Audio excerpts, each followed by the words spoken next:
नमस्कार। बसन्ती स्मृति प्रतिष्ठानको प्रस्तुति अन्तर्गत आजको मेरो यो प्रस्तुति 58औं श्रृङ्खला हो र विश्लेषणात्मक रूपमा बुद्ध जीवनी प्रस्तुत गर्ने क्रममा यो मेरो 48औं प्रस्तुति रहेको छ। यसभन्दा अहिलेको प्रस्तुतिमा मैले भगवान बुद्ध राजगृहबाट कपिलवस्तु आगमन भएको 8औं दिन बिहान राजा शुद्धोधनसँग भएको वार्तालापका विवरणहरू प्रस्तुत गरेको थिएँ। आज म भगवान बुद्ध कपिलवस्तुबाट राजगृह प्रस्थान तथात् राजगृहमा अनाथपिण्डीका लागि भगवान बुद्धको दर्शन विषय घटनाका विवरणहरू प्रस्तुत गर्न लागिरहेको छु। पाली साहित्यमा वर्णन गरे अनुसार भगवान बुद्ध कपिलवस्तुबाट फर्केपछि चारिका गर्दै मल्ल देशको अनुप्रिय नामको आम्रवनमा आइपुगे। त्यस वनमा उहाँ केही दिन रहनुभयो। त्यसबेला अनेकन युवाहरू उहाँको धर्मोपदेशबाट प्रभावित भई भिक्षुसङ्घमा आबद्ध हुन आएका थिए।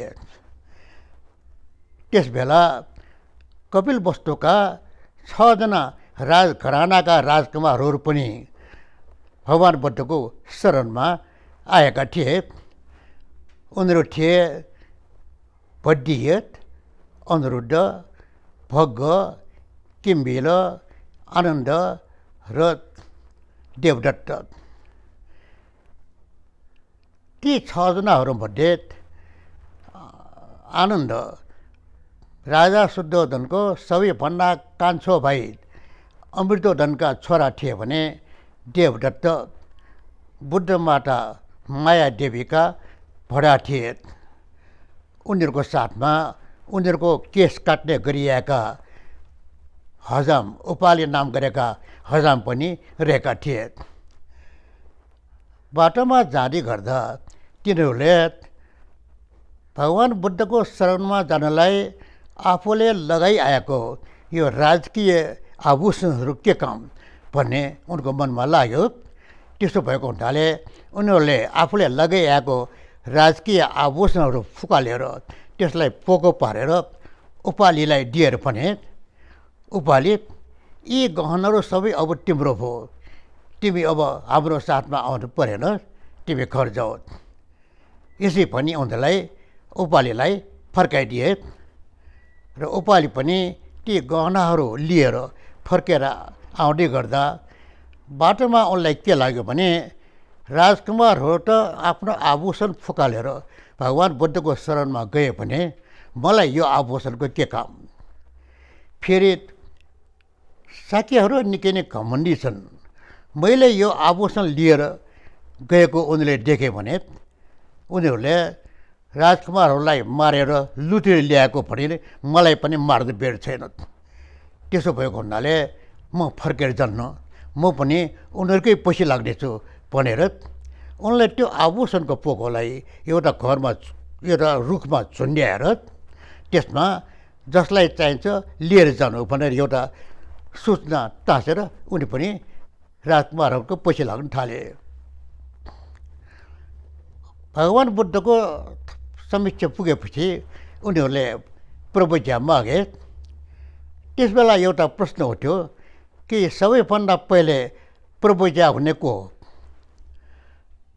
बुद्ध शासनमा एउटा नियम के रहेको छ भने कि जेठो व्यक्तिलाई सानोले आदर सम्मान गर्नुपर्ने, नमस्कार गर्नुपर्ने।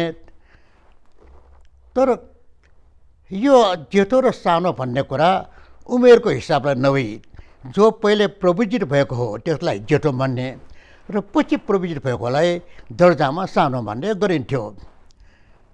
त्यसो भएको हुनाले त्यहाँ सबैभन्दा जेठो हुने को भन्ने कुरा प्रश्न उठ्यो। त्यसबेला ती राजकुमारहरूले भगवान बुद्धलाई बिन्ती गरे भने भगवान साथीहरू निकै नै घमण्डी छन्, उनीहरू निकै नै जातीय अभिमानी छन्। त्यसो भएको हुनाले यो शाक्यहरूको जातीय अभिमान तोड्नको लागि सबैभन्दा पहिले हाम्रो साथमा आएको यो हजाम उपालिलाई प्रबोज्या दिनुहोस्, ताकि हामी उसलाई अग्रज मानि नमस्कार गर्न सकौँ र यसबाट शाक्यहरूमा रहिआएको जातीय अभिमान तोडिनेछ। उनीहरूले भनेको यो कुरा भगवान् बुद्धलाई उचित लाग्यो। त्यसो भएकोले भगवान् बुद्धले सर्वप्रथम त्यो हजाम उपालिलाई प्रबोज्या प्रदान गरे र यसबाट त्यो उपालि ती राजकुमारहरूको अग्रज हुनु पुगे र यस प्रकार भगवान् बुद्धले जातीय अभिमानलाई तोडिदिए। यहाँ एउटा स्मरणीय कुरा के छ भने बुद्ध शासनमा उच निच भन्ने कुनै भेदभाव रहने गर्दैन। प्रबोज्या लिनुको अर्थ श्रामणेर अथवा भिक्षुको रूपमा नयाँ जन्म लिनु हो, जहाँ कि कुनै पनि प्रकारको साम्प्रदायिक भेदभाव हुने गर्दैन। तर जे जसो रहेको भए तापनि त्यसपछि भगवान् बुद्ध त्यहाँबाट प्रस्थान भई राजगृहतर्फ लागे र त्यहाँ उहाँ शीतवनमा विराजमान हुन पुगे। त्यसबेला बर्सातको समय पनि आइपुगेको हुँदा भगवान् बुद्धले आफ्नो वर्षावास त्यहीँ बिताए। यो थियो भगवान् बुद्धको दोस्रो वर्षावास। यसभन्दा पहिलेको प्रथम वर्षावास उहाँले सारनाथको मृगडावनमा बिताउनु भएको थियो। त्यसबेला आफ्नो राज्यको सबैभन्दा धनी व्यक्ति नगरसेठलाई राज्यको तर्फबाट उनलाई सम्मान स्वरूप श्रेष्ठ पदले विभूषित गर्ने चलन थियो र यो श्रेष्ठ पद अचेलको नगर प्रमुख सरह हुने गर्दथ्यो। त्यसबेला राजगृहका एकजना श्रेष्ठीले भगवान् बुद्धलाई भिक्षुसँग सहित आफ्नो घरमा भोलिको भोजनको लागि निमन्त्रणा गरेका थिए र भगवान् बुद्धले पनि त्यो निमन्त्रणा स्वीकार गर्नुभएको थियो। त्यसो भएको हुनाले त्यो श्रेष्ठी त्यस दिन भोलि भगवान् बुद्धको स्वागतमा लाग्नको लागि निकै नै हर्षोल्लासपूर्वक काममा लागिरहेका थिए। त्यस दिन उनी निकै नै व्यस्त थिए। संयोगवश त्यसबेला कोशल देशको राजधानी श्रावस्तीका अनाथपिण्डिका नाम गरेका एकजना श्रेष्ठी आफ्नो व्यापारको सिलसिलामा 500वटा गाडामा सामानहरू राखेर राजगृहतर्फ आएका थिए। उनको यथार्थ नाम सुदत्त थियो। उनी सधैँभरि असहाय दुःखी अनाथहरूलाई पिण्डदान गर्ने अर्थात् भोजन गराउने भएकोले उनलाई अनाथपिण्डिक भन्ने गरिएको थियो। उनको व्यापार चारैतर्फ फैलिएको थियो। काशीसम्म पनि उनको व्यापार हुने गर्दथ्यो र उनको विवाह त्यस राजगृहका श्रेष्ठकी बहिनी पुण्य लक्षणासँग भएको थियो। तसर्थ त्यस दिन उनी ससुरालीमा आएका थिए। परन्तु त्यसबेला त्यहाँका सबैजनाहरू भगवान् बुद्धको स्वागत गर्ने क्रममा त्यसको तयारी गर्ने क्रममा लागिरहेको हुनाले त्यो अनाथपिण्डिकलाई त्यस दिन त्यति सम्मान हुन सकेन जति पहिले हुने गर्दथ्यो। त्यहाँ उनीहरूको त्यस्तो व्यस्तता देखेर अनाथपिण्डिकले विचार गरे कि यो त्यस्तो व्यस्तता त्यस्तो तयारी यो के को लागि भइरहेको। यस्तो विचार गरी उनले आफ्नो सालोलाई सोधे, होइन यहाँ के को लागि तयारी भइरहेको छ? कुनै विवाह उत्सव हुने भइरहेको छ कि अथवा कुनै महायज्ञ गर्न लागेको हो कि अथवा राजा बिम्बिसारलाई नै निमन्त्रणा गरेका छौ? त उनको यो कुरा सुनि त्यो श्रेष्ठीले जवाब दिए, होइन त्यस्तो कुरा केही होइन। भोलि हामीले भिक्षुसँग सहित भगवान् बुद्धलाई भोजनको लागि निमन्त्रणा गरेका छौँ। त्यसोको लागि हामीहरू तयारीमा लागिरहेका छौँ। उनको यो कुरा सुनि अनाथ पिण्डिक महान आश्चर्यमा परे। यो बुद्ध भन्ने शब्द सुनेर उनी यति रोमाञ्चित भए कि उनी हक्क नबक्क हुन पुगे। तसर्थ उनले यो बुद्ध शब्द सुनेर अति रोमाञ्चित भई उनले त्यस श्रेष्ठलाई सोधे, होइन तिमी के भनिरहेका छौ, भगवान् बुद्धलाई निमन्त्रणा गरेको रे? र उनको कुरा सुनि श्रेष्ठले जवाब दिए, हो, मैले भगवान् बुद्धलाई निमन्त्रणा गरेको हो। भगवान् बुद्ध शब्द सुनेर अति रोमाञ्चित भएका त्यस श्रेष्ठले अति विस्मित भई 3 पटकसम्म सोधे, के साँच्चै तिमीले भगवान् बुद्धलाई निमन्त्रणा गरेको हो? र यसको जवाफमा 3 पटक त्यो श्रेष्ठले पनि हो, मैले बुद्धलाई निमन्त्रणा गरेको पनि जवाब दिए। बुद्धको नाम सुनेर रोमाञ्चित भएका त्यस श्रेष्ठले कौतूहलतापूर्वक भने, लोकमा बुद्धको नाम सुन्न पनि दुर्लभ भएको छ। यस्तो बेलामा यहाँ त बुद्ध नै उदय भइसक्नु भएको रहेछ, मलाई त थाहै थिएन। त्यसपछि उनले कौतूहलतापूर्वक सोधे, अनि उहाँ अहिले कहाँ विराजमान हुनुभएको छ? म अहिले तुरन्तै उहाँको दर्शन गर्न चाहन्छु। उनको कुरा सुनि त्यो श्रेष्ठले जवाब दिए, अहिले उहाँ सिद्धवनमा विराजमान हुनुभएको छ, परन्तु अहिले उहाँको दर्शन गर्ने समय होइन, भोलि बिहान गएमा उचित हुनेछ। उनको यो कुरा सुनि अनाथ पिण्डिक नचारै पनि त्यो दिन भगवान् बुद्धको दर्शन गर्ने इच्छालाई छोडेर भोलि बिहानको प्रतीक्षामा रहन लागे। त्यो रात उनलाई निद्रा नै लागेन। राति 3 पटकसम्म बिहान भयो कि भनेर उठे। त्यसपछि उनी अधैर्य भई राति नै घरबाट निस्के। राति अन्धकार थियो, बाटो सुनसान थियो, उनी एक्लै हिँड्दै गए। उनलाई डर पनि लाग्यो फर्केर जाउँ कि भनेर, परन्तु भगवान् बुद्धको दर्शन गर्ने उनको उत्कट अभिलाषाले गर्दा उनलाई भगवान् बुद्धका जान उनको मनले प्रेरणा दिइरहेको थियो। त्यसो भएको हुनाले ऊ हिँड्दै जाँदै गए। त्यो रात भगवान् बुद्ध एउटा रुखमुनि पात बिछाएर सुत्नु भएको थियो। अनाथ पिण्डिक त्यहाँ आउँदै गरेको थाहा पाएर भगवान् बुद्ध आफ्नो आसनबाट उठी त्यहाँ सङ्क्रमण गर्नुभयो। जब अनाथ पिण्डिक त्यहाँ आसनभित्र पसे, त्यो बेला भगवान् बुद्धले उनलाई उसको नाउँ लिएर बोलाएर भने, सुरत यता आउनु। भगवान् बुद्धले यसरी आफ्नो नाउँ लिएर बोलाएको सुनेर त्यो अनाथ पिण्डिकमा निकै नै प्रसन्नता छायो। उनले भगवान् बुद्धको पाउमा आफ्नो शिर राखेर वन्दना गरे र त्यसपछि उनले आत्मीयतापूर्वक भगवान् बुद्धलाई भने, भगवान्, हजुरलाई राम्ररी नित्य लागेको छ, कुनै तकलिफ त भएन? र यसको जवाबमा भगवान् बुद्धले भने, सुरत, काम वासनाबाट अलिप्त, दोषरहित, शान्तपूर्ण अवस्थामा रहेका निर्वाण प्राप्त अरहत सधैँभरि सुखपूर्वक नै रहने गरेका हुन्छन्। त्यसपछि भगवान् बुद्धले उनलाई एउटा उचित आसनमा बस्न दिएर धर्म प्रवेश गरे। भगवान् बुद्धको धर्म प्रवेश सुनेर उनमा निकै नै प्रसन्नता छायो। उनको धर्मचक्षु खुल्यो। उनी श्रोतापन्नको स्थितिमा आइपुगे।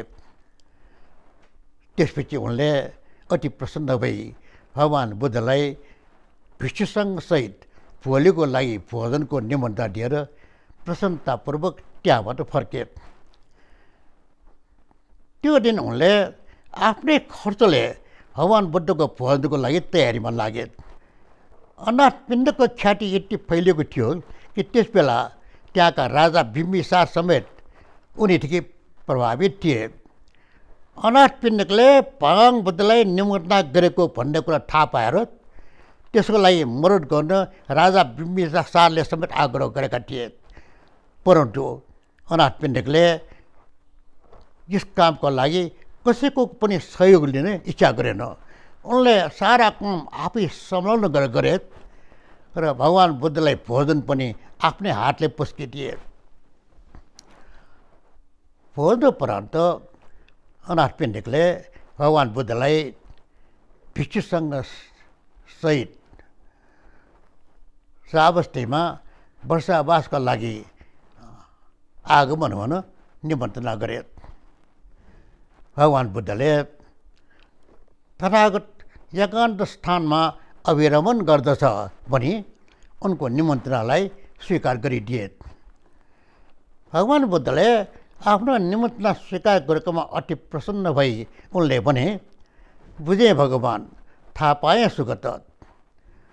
त्यसपछि उनी प्रसन्न भई राजगृहमा आफ्नो काम सकाएर भगवानसँग बिदा भई उनी आफ्नो स्थान श्रावस्तीमा फर्केर गए। राजगृहदेखि श्रावस्तीसम्मको दूरी 45 योजनको थियो।